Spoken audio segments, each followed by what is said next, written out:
It's been 3 weeks since I went through my husband's phone, discovered that he's been unfaithful, and decided to leave him, and here's the update. I am still in complete shock about the amount of people that genuinely care about this story, so I'm here for it. I think this is like part 7 or 8, but let's talk about living together when we're separated.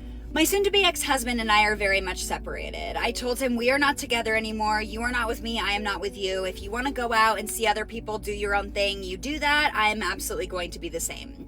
And I'm not in any way focused on dating right now. Right now, I'm focused on catering to my child, making sure that he is okay, and focusing on my career.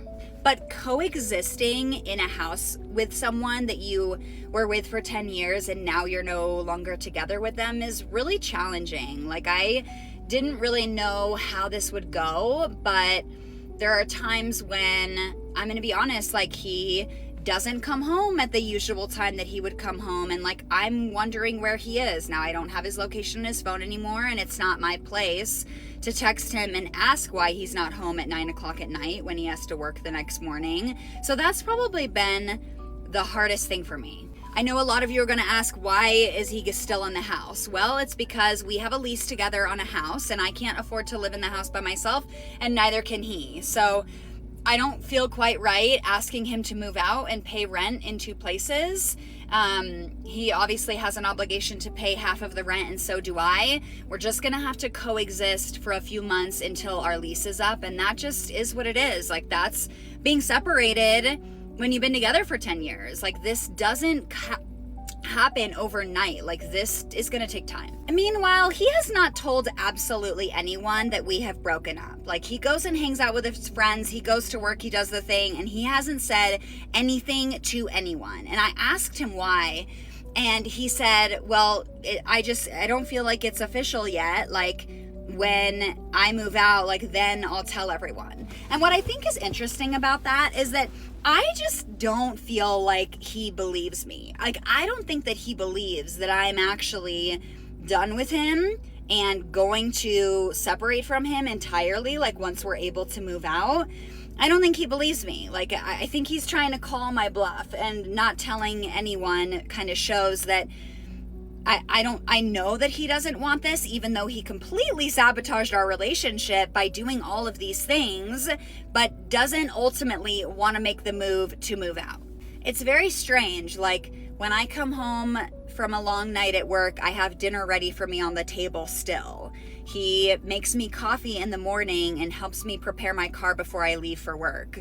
He leaves me notes on the kitchen counter telling me where he is and when he's coming home. Like, he very much is not acting like we are separated. I think he fully is just wanting to pretend like we're together until we're not. Like, I don't understand what, like, mentally, like, what is going through his mind when he does that. Like, I think he just straight up doesn't believe that we're actually separated. Like, he is calling my bluff, but he's acting like my husband still. And I think it's really weird and really bizarre. And for me, like, I feel like it's gonna prolong the mourning process if you're just gonna act like that. Now, I understand doing it to, like, make it a more comfortable living environment while we're together, but, like, straight up, it's just weird. Like, you're gonna cheat on me and you're gonna sabotage our entire relationship, and then you can just, like, go back to acting the normal way. Like, it's a little weird.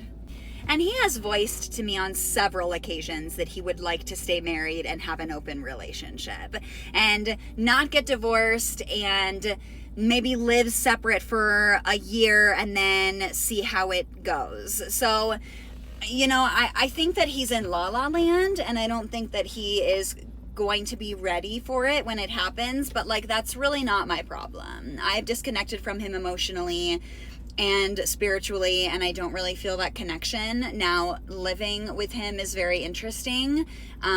He still, like, looks at me in a way where I can tell that he wants to be intimate, and I am very much like, do not look at me in that way, do not come near me. Like, that is not a thing that we're doing ever again. Like, you'll never have me in that way ever again.